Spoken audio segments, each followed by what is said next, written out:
Ya, bisa ekonomi sulit membuat warga memilih menahan belanja dan pusat berbelanja akhirnya kena imbasnya. Salah satunya Grand Mall Bekasi, Jawa Barat yang makin sepi dan akhirnya tutup. Grand Mall Bekasi, mall kebanggaan warga kota Bekasi di era awal tahun 2000-an akhirnya tutup setelah kalah pamor dan ditinggal pengunjung.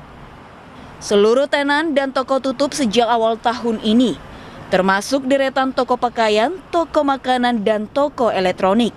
Sebagian toko bahkan terpasang papan dijual. Hanya ada beberapa ruko di belakang mall yang masih buka, itu pun sepi. Tampak terlihat di sebelah yang kami laporkan ini, di mana sejumlah tenan-tenan pun mulai tutup, tak ada lagi aktivitas di dalam pusat perbelanjaan di kota Bekasi ini. Akibat mal ditutup, ribuan orang yang selama ini menggantungkan hidup dari mal kehilangan pekerjaan dan pendapatan. Seperti para penjaga toko hingga tukang becak di sekitar mal. Grand Mall Bekasi di Jalan Jenderal Sudirman, Medan Satria Kota Bekasi ini dulunya menjadi tempat favorit warga Bekasi untuk berbelanja atau berlibur bersama keluarga.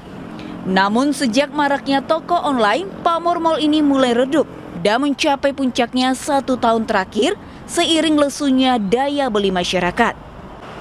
Data terbaru Indeks Keyakinan Konsumen IKK pada Juni 117,8 turun dari Maret 121,1. Angka ini mencerminkan pesimisme masyarakat dan lebih memilih menahan belanja.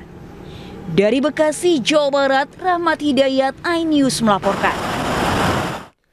Kita ke informasi lainnya, bisa seorang bocah di Bandung, Jawa Barat viral di jagat maya karena meniru suara trompet. Aksi ini mendunia setelah diunggah sejumlah klub sepak bola dunia dan telah ditonton lebih dari 24 juta kali di seluruh dunia.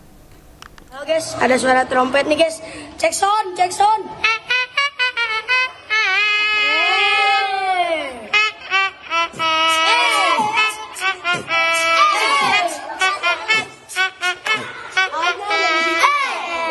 Rahmat Fauzan, inilah bocah asal Tasikmalaya, Jawa Barat yang bisa menirukan suara trompet. Uniknya, suara trompet yang ditirukan membuat Fauzan dikenal di jagat maya. Bahkan sejumlah klub sepak bola dunia ikut mengunggah video editan Fauzan yang dipadukan dengan momen dramatis di lapangan hijau. Keunikan yang dimiliki Fauzan awalnya diketahui gurunya di Pondok Pesantren Al-Basariyah 1, Kota Bandung. Aksi Fauzan lalu diunggah ke media sosial dan mendapat tanggapan positif dari warganet. Awalnya cuma iseng-iseng doang, teriakan cempreng-cempreng. Nah, keingat suara trompet jadi disuarain. Nah, Pak Deden kemarin kedengeran. Jadi lagi ojan sama bapak bakal divideoin. Nah, divideoin jadi viral. Selain digunakan oleh klub top dunia, video suara trompet Fauzan juga telah ditonton lebih dari 24 juta kali di seluruh dunia.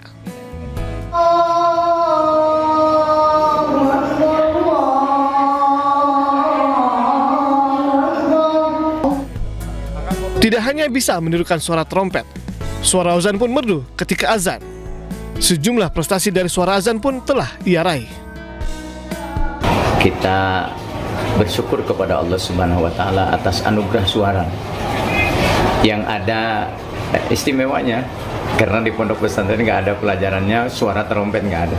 Kalau tiup trompet belajar di pondok pesantren, tapi suara yang menyuarakan trompet itu nggak diajarkan.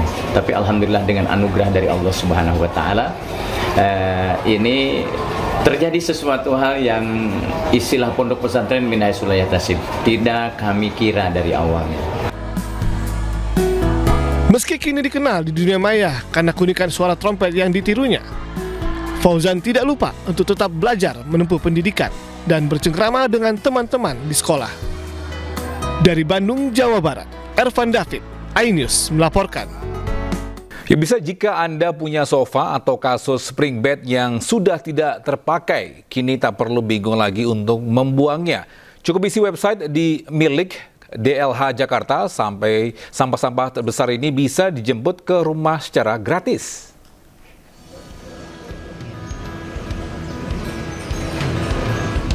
Warga Pasar Minggu, Jakarta Selatan ini cukup menunggu di rumah untuk membuang sofa rusak miliknya.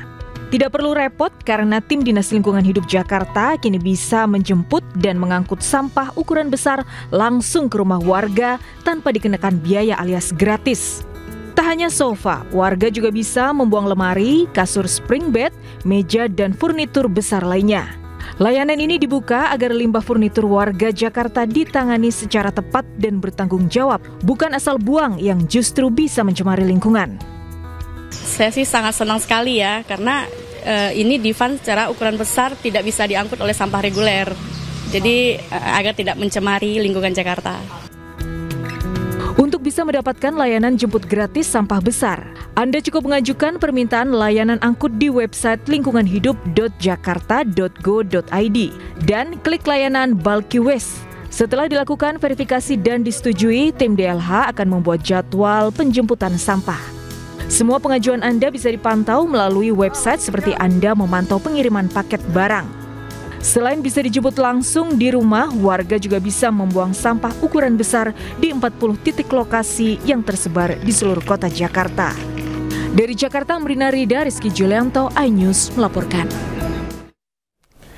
Ya, bisa ibu-ibu rumah tangga ini harus terus putar otak menyiapkan hidangan di rumah. Ya, di saat harga sembako masih tinggi, anggaran belanja di pasar makin terkuras karena harga telur dan ayam potong yang juga kini ikut naik.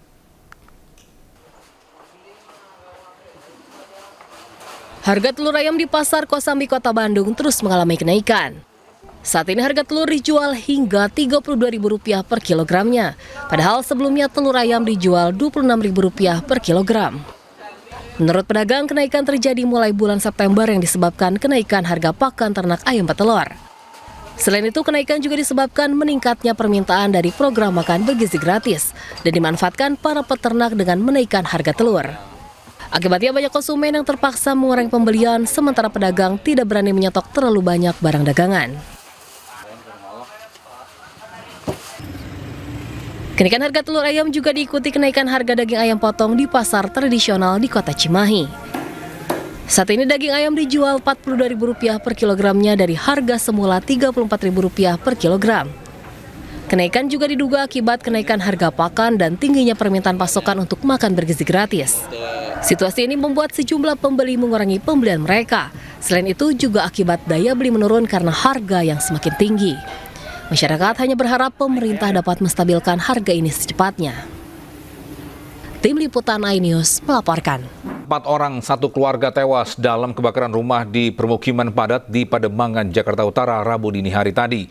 2 korban tewas, diantaranya merupakan bocah. Punya kabel ya harus. Kabel setrum kaki ada ya.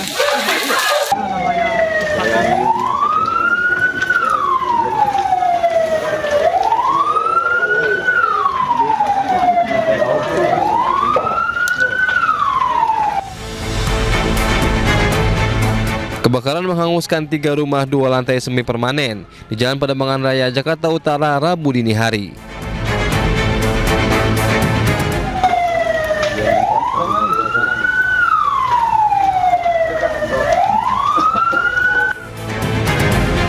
Padanya permukiman dan material mudah terbakar, membuat api dengan cepat merambat dari satu bangunan ke bangunan lain. Akibat peristiwa ini, 4 orang yang merupakan satu keluarga tewas terbakar. Api diduga berasal dari pembakaran kabel tembaga, kemudian merambat secara tiba-tiba ke styrofoam dan rumah warga.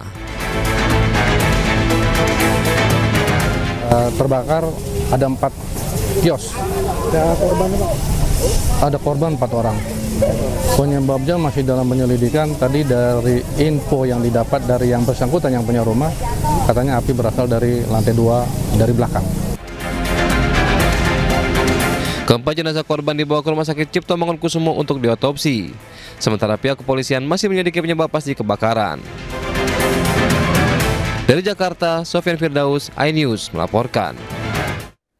Dan bisa untuk mengetahui informasi terkini, kita sudah terhubung dengan jurnalis iNews Anissa Rizkian di Pademangan, Jakarta Utara. Selamat siang Anissa, bagaimana kondisi terkini pasca kebakaran dan apa penyebab pasti kebakaran ini?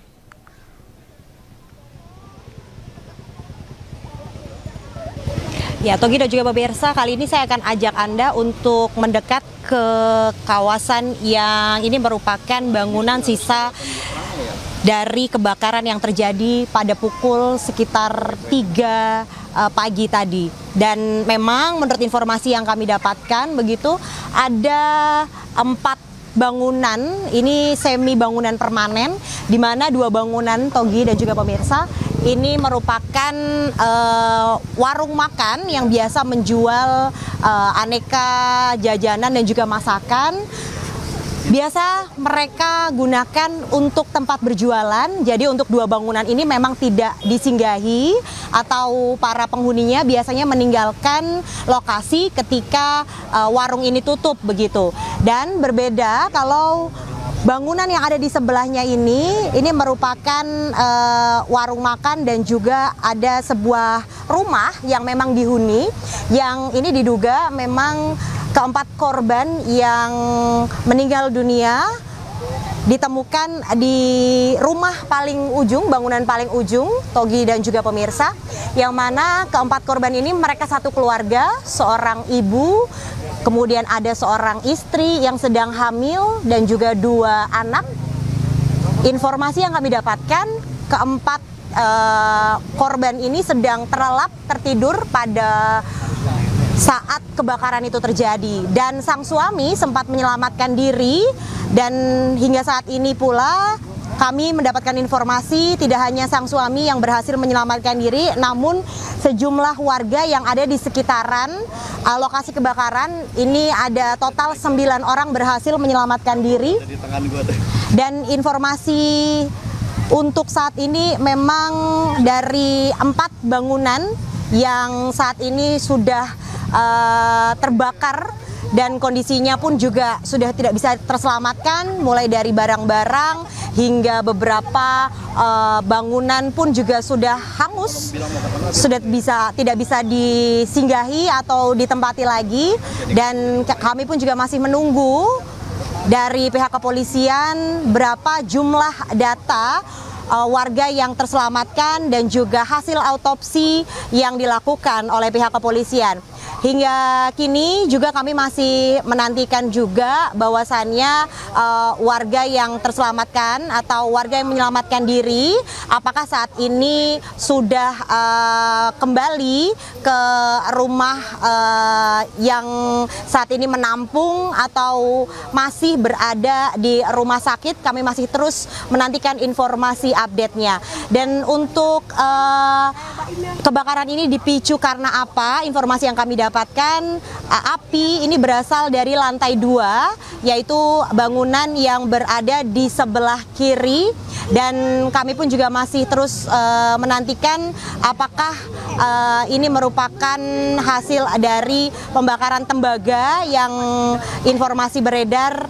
Sampai saat ini kami akan terus mengupdate kepada Anda, Togi.